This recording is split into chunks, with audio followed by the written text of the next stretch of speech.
law update. With this month, the first amendment that we are looking at is under the Delhi shops and establishments. The rules are being amended to provide for online registration of any establishment or shop required under the Delhi Act. It is not going to be a physical paper. They're going paperless. So it's going to be an online registration, and the certificate that they're going to give you is also going to be online. So it's no more paper. It's all going to be paperless a registration under the Delhi Shops Act. They've also simplified some rules, and the number of forms that are required has been brought down with a more comprehensive one single form where they have around 26 different columns in it to capture the data. That's the only amendment for this month that we could trace. The notifications that are there is in Maharashtra, in 3 new districts, the provisions of the ESA Act have been extended.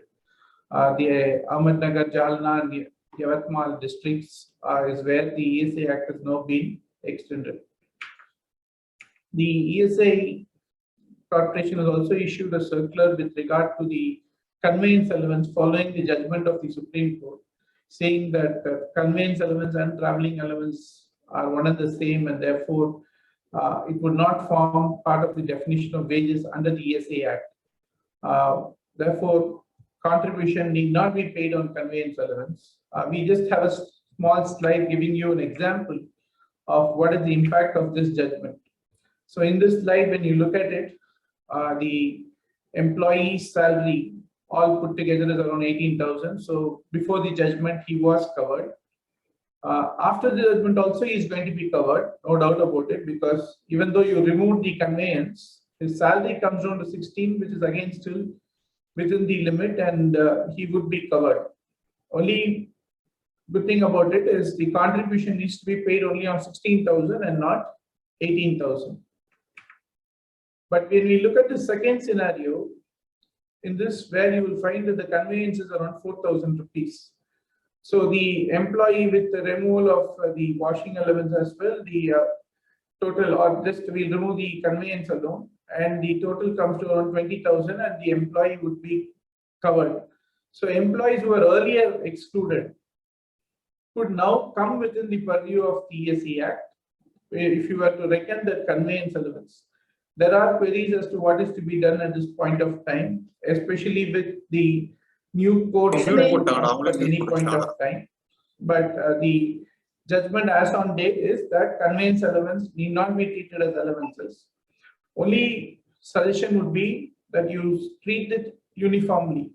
So if you remove conveyance allowance for purposes of calculation of contribution, you would also need to remove it to ascertain whether an employee comes within the purview of the ESA Act or not as well. You cannot take a stand of not paying contribution, but when you want to take it for looking whether an employee is covered, you cannot, for that purpose alone, you cannot include conveyance allowance. You need to follow a uniform approach. ESA has extended date for the month of October till 30th of November you could pay, and similarly the half-yearly return could also be, the period has been extended till 15/12/2021 for filing of the challans.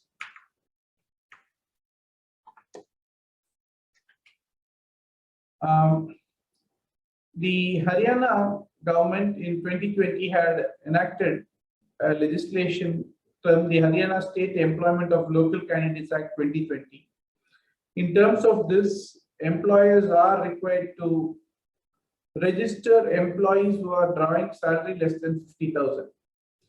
Now, recently, the Haryana government has notified that any employee earning less than 30,000 per month would need to be registered. Therefore, they are bringing down the coverage to persons who are less than 30,000. So when you have a salary limit of less than 30,000, 75% of those employees whose salary is less than 30,000 would need to be a locally domiciled person. And this coverage comes in from 15/1/22 onwards. And unless you register, you will not be in a position to engage or employ a new person.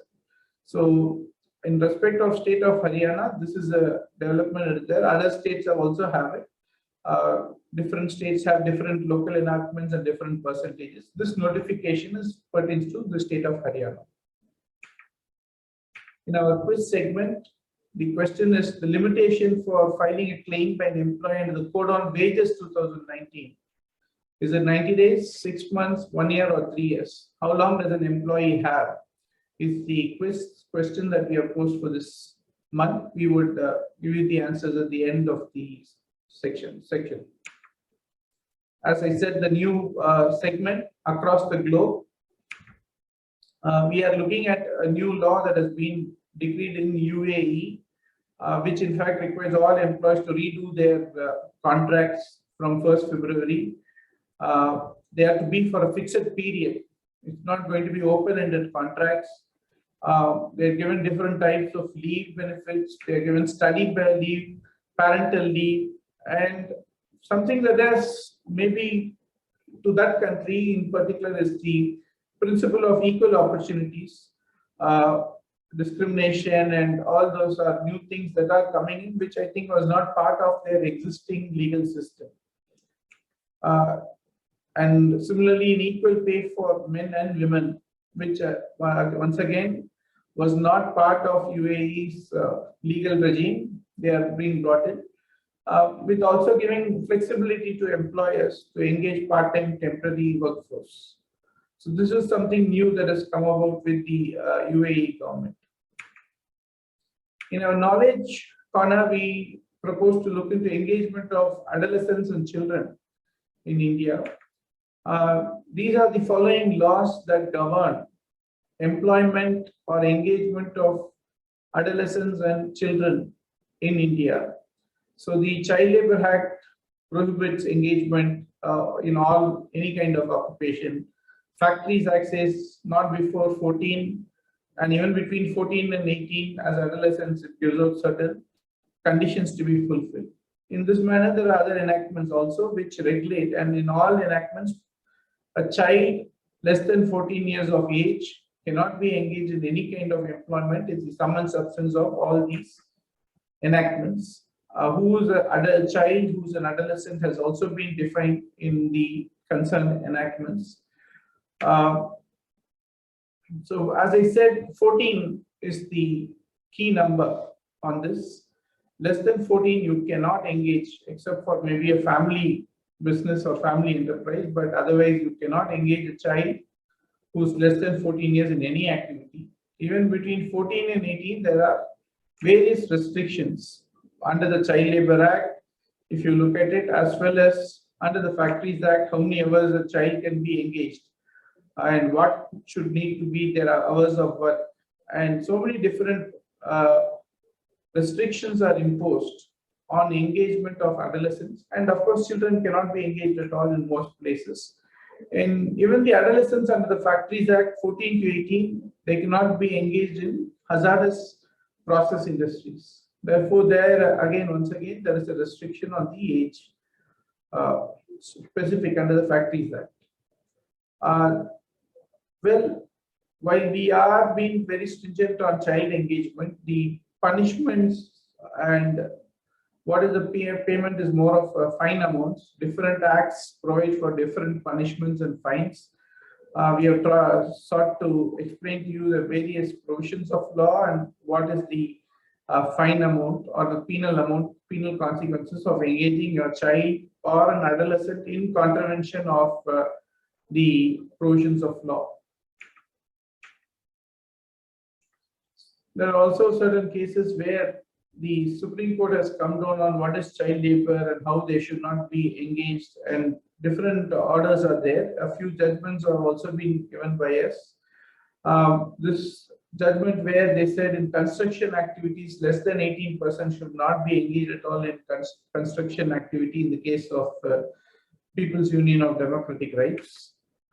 Gujarat High Court, again, it has also had some judgments under section 67 that where the punishment is imposed on for engagement of a child labor. in our Know Your Code segment, PF and ESI, both voluntary coverage is provided under the Code on Social Security. So even if your establishment is not covered or liable to be covered, you could still voluntarily go on to cover your employees. And it also provides that you can opt out of it. So if it is, as far as it's going to be a coverage on your own and not because of a statute requires you to do it, if you voluntarily were to cover your employees, then it also gives you the right to come out. But of course, there are certain conditions like the employees would also need to give their consent for opting out of PF or ESI. There is a lot of discussion on floor wages. There is plenty of confusion on what is floor wages and minimum wages, how are they both linked. Floor wages is the wage that the central government is going to fix, and it can fix per state what could be the minimum floor wage. Does minimum floor wage fixed by the central government affect businesses? It's a yes and a no. Indirectly, it could affect businesses. I would explain it further down in a minute's time, but they have no direct relevance on an employer. What the floor wage means is that the government, any state government, cannot fix its wages, minimum wages, less than what has been fixed or given as a floor wage, recommended as a floor wage by the central government. So the floor wage is recommended by the central government to each state, and the states must ensure that their minimum wages is not less than the floor wage prescribed for the state by the government of India. Many of us are still working from home, and a lot of ifs and buts in life. But what a good thing to know is that there has been a lot of new employment generated. There is an 89% growth in the hiring activity in India over the last 1 year or so, last 12 months, I should say. And it's a very, very welcoming trend. I thought most of our listeners would be happy to know that there are a lot of hiring work that's happening, and that's a good sign to show that our economy is strong. This judgment again has been widely reported this month on the question of director's liability, whether a director, company secretary can be made liable for any fault alleged against the company.